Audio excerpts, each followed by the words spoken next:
I thought for our Torah study time today that we would sort of look at the Shabbat commandment in the 10 Commandments. I don't even know that we talk about Shabbat enough. Certainly a good thing to talk about. It's the only holy day in the 10 Commandments. So, and of course, it's in the creation story as well. So it's in two prominent places. But I wanted to focus on the word Zachor. And what really is remember, and what does remember mean, and how do you remember? That also feels more like a mental thing than an action, right? And I said before with Hamad, with covenanting, it's got to be more than just a simplistic feeling that everybody has, right? So I found Rashi very interesting, and you can see it on page 9. Rashi comments, Lashon pa'ulhu, kamo achol v'shato, haloch uvacho, v'chein pitrano. That the word is in a pa'ol form, expressing verbal action without any reference to any particular time. Zachor et Shabbat isn't only about Shabbat day, because it's an action at any given time, similar to, and he quotes a phrase in Isaiah and a phrase in Shmuel. And so this is the meaning. Tenu leiv lizkor tamid et yom HaShabbat, she'im nizdamen lachach chefetz yafeh tehei mazmino l'Shabbat. Apparently, this is from the Mechilta, this based on a midrash.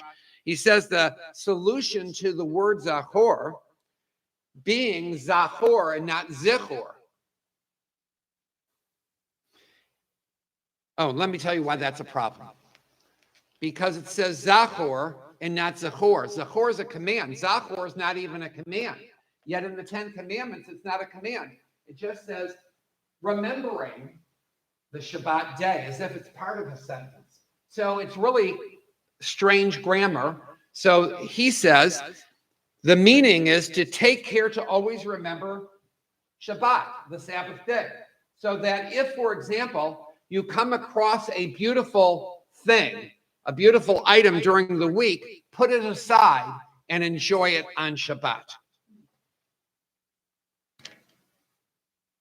What does Rashi's comment mean to you? Or you want to react? Tell me. Yeah. Just what it says is that, back when the Torah was given, the people, the Hebrews, were working all the time. We're taking care of the land all the time. We're doing some other type of work. That's where we are now. Do you know what I'm saying? And if it hadn't been for all the work, dedication they have to, and to work and do all the stuff. And that's what I'm saying.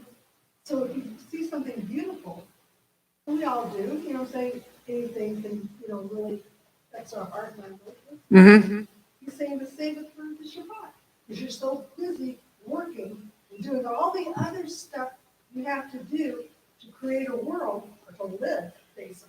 Yeah, almost like we won't have time to appreciate it properly or fully. So thank you. Yeah. You like that. I like that. Thank you. Yes, Josh? To expand on it further, you need to always keep in mind that Shabbat is coming and you have to plan your week for that so you are not tempted. It's like you cannot work on Shabbat. And I think it said in one of the commentaries in the time, it's like you should always consider any tasks you don't complete before Shabbat, consider them as finished. So perhaps the way the commandment is structured is always remember that Shabbat is coming and you need to structure your week so that you do not have a temptation to violate the Shabbat when it comes. Be proactive. Write your working hours so that it's not a problem, right? Beautiful. That sunsets earlier in the winter. I love that. So obviously, Rashi's pointing us to that it's not just a day, but it's the point of reference by which the entire week is reckoned, right?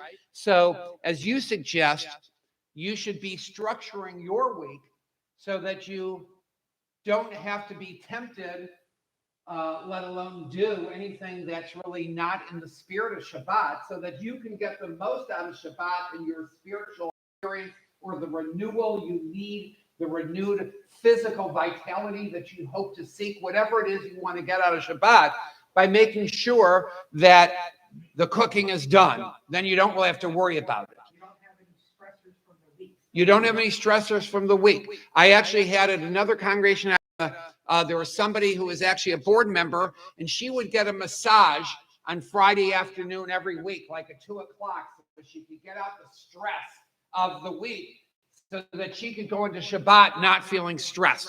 And she did that into like her 90s. She would have a masseuse come to her home. It was really a beautiful thing. We also have that built in, by the way, with the candle lighting, right? The candle lighting is actually technically does not need to begin Shabbat. It's actually 18 minutes before Shabbat begins is the candle lighting time.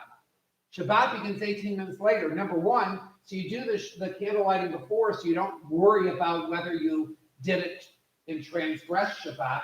But also, you've done it's out of the way, and now you have this breather before Shabbat begins of 18, which is high. It's like life-giving time.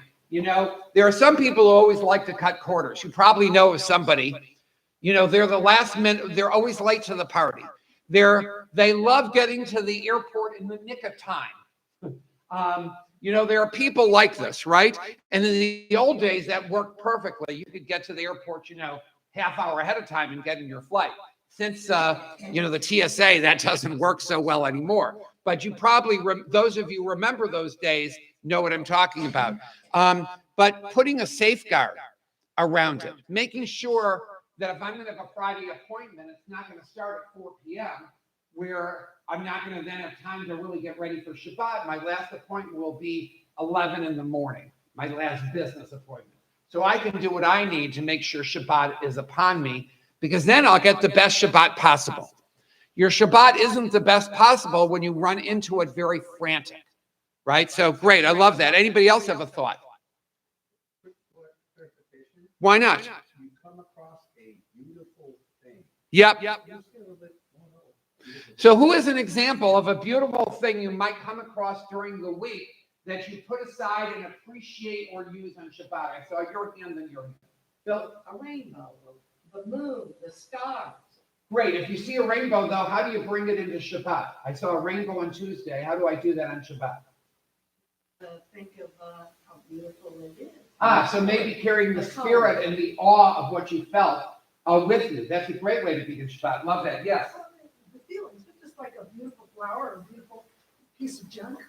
Absolutely. So some people go and get flowers before. A good piece of junk. I like the beauty of it. It's art. I love that. So a beautiful flower, what you said first. Some people like to get flowers for Shabbat, particularly if they're having company. It's a nice centerpiece. But flowers also bring us joy and a different kind of feeling, right? Sometimes you have a little kind of art piece. Even if you move it from one room, but put it on the table so you'll notice it and appreciate it. Love that. Anybody else have an idea? Yes, Alma. We'll hear some good news from someone who getting better for that. Beautiful. You hear good news during the week, and then in Shabbat, you come to show you can share good news with people, right? And that helps bring in Shabbat. You save it for that Shabbat. Beautiful. Yes. The smiles and laughter of grandchildren.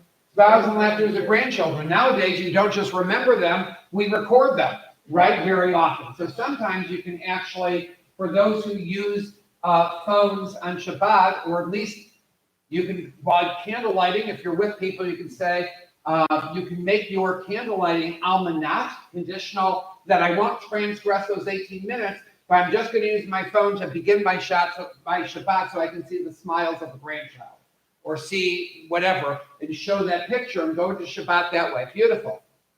I want to push that helpful? I have another example. Okay. When I was in rabbinical school, I didn't really have money, but I would make food every week, and I would usually have water at every meal.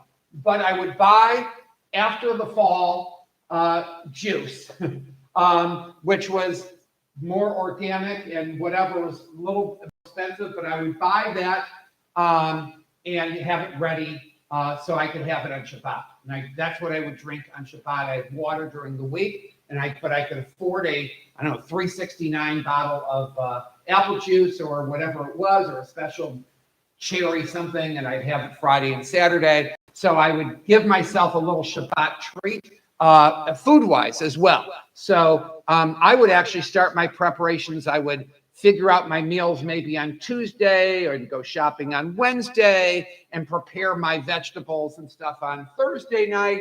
And then on Friday afternoon, I could get all my cooking because I'd have everything ready. So that is sort of in the spirit of Rashi as well. Okay, pushback. No, it's okay. Okay. I- Wow. Well. You're in the spirit of Shabbat.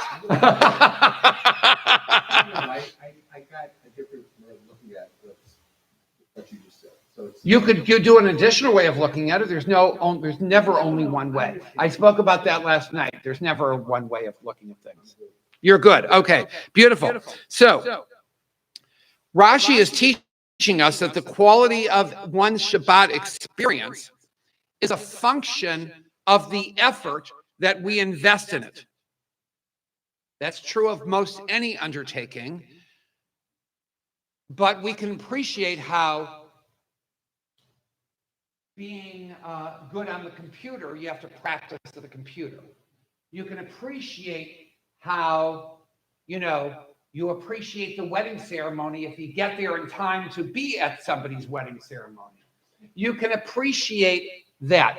But we don't always think about how much our Shabbat experience is actually dependent not on the rabbi and not on the Gabbayot only, but it's primarily on you and your preparation. What are you bringing in?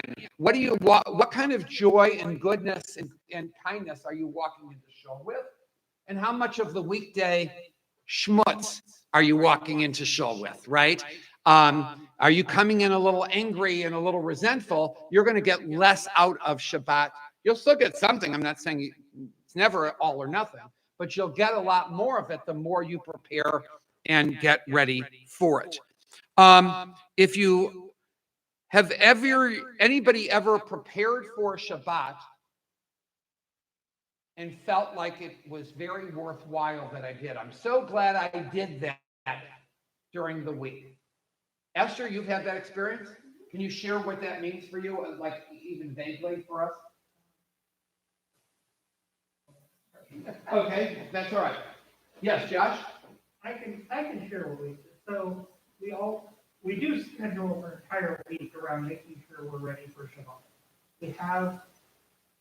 We schedule when we do our household chores, so we're not, rushing at the last minute. We schedule when we do our meal planning, when we do our shopping, what meals we're having, so there's never any stress and confusion about what we need for Shabbat. It's always stress and confusion during the week, maybe, but for Shabbat itself, Esther especially is very good at making sure everything is planned. Like, we're going to have rain tomorrow, so she did the laundry that needs to hang dry on Thursday instead of Sunday, so we're not worrying about it today. Beautiful, right? So Shabbat is an as-if day. We want to live as if the world or our world is in full peace for one day, right? It's supposed to be a taste of the world to come. And you get that taste by making sure you can taste it. And you taste it by getting rid of things, putting things out of the way that would inhibit you from experiencing that, right? Yeah, Phil, I see I something. want to back up a little bit, and not you. Oh. I want to back up when you mentioned about coming to synagogue. For me, coming to synagogue, I am rid of everything that went on during the week. It's a whole, it's like when I was out on the sailboat. It's a whole calming thing. I let go. Everything is gone. Past. Beautiful. It's right here. Now I'm in the synagogue, and it's like a revival. I hate to use the word revival. Beautiful. So yeah. So when we begin on Friday night, I often say to remind us to take a breath and breathe out the stuff from the week, so you can take in what Shabbat has to offer. Right. So I appreciate that. Cliff, I saw something brewing. A couple things. My stepfather, who's not a part of our life anymore, with his high stress sales job, they always took Friday as the day to not go out with the community with sales calls. Now, I'm not saying it was Shabbat. I'm just saying that was Friday, and they changed how we worked. That had been an impression on me. Beautiful. I've learned instead of rushing to get everything done, so then I can relax, is not working for me. So Friday is not, more and more I treat it as the beginning of, it's the run up to Shabbat. Yeah. So I don't want to do some of the same crazy errands and get it all done, and which is, Friday at 10 a.m. is the time to do all that, but I've learned to go, well, slow it down. Well, actually, in Hebrew, what is the word for Sunday? Yom Rishon. What's the word for Monday? Yom. Yeah, they are not creative names. It's a countdown, right? Sunday means day one. Monday isn't called Monday; it's called day two. And what are you counting to? You're counting the days to Shabbat. So it's not that you're supposed to do it on Friday. You have 6 days to get ready for Shabbat. And if you spread out the tasks, like sort of what I did, and I prepared for Shabbat from Tuesday to, Tuesday-ish to Friday, including my cleaning, and spaced out it so I wasn't rushing. So Shabbat could have some relaxation built into it before Shabbat began. So that, I think, is really sort of the intent. The intent isn't to necessarily have 1 hour of crazy preparation for Shabbat. Depending on how you prepare for Shabbat, and I don't assume that everyone does it the same way, you can figure out how best to structure the week so that you can get the most out of Friday afternoon, Friday evening, Saturday night, and even your Sunday morning post Shabbat. Josh, and then Ruthie, and then Cliff. Yes. So to expand really quick on that, you can almost think of it like you're driving a car and the light turns red. You don't wait until you're 2 inches from the line to hit your brakes. You need to start hitting your brakes a little bit before that so that you come to the stop completely and safely. You don't want to give yourself whiplash. That's great. Thank you. So yes, sometimes instead of braking all of a sudden, you brake slowly and calmly towards the limit line. Which we've all experienced, I'm sure, as well. And getting an expensive ticket is really not a Shabbat feeling. Just to say, Ruthie. I just had a very strange thought I've never thought of before. What if there's a chore that we would all think of as work, but it gives you pleasure? If there's a woman and she loves vacuuming, I have a friend who loves vacuuming, then would she still be forbidden to do it? Or if that gives her pleasure, she could do that on Shabbat? I believe Jewish law says it's not forbidden to do it for the rabbi.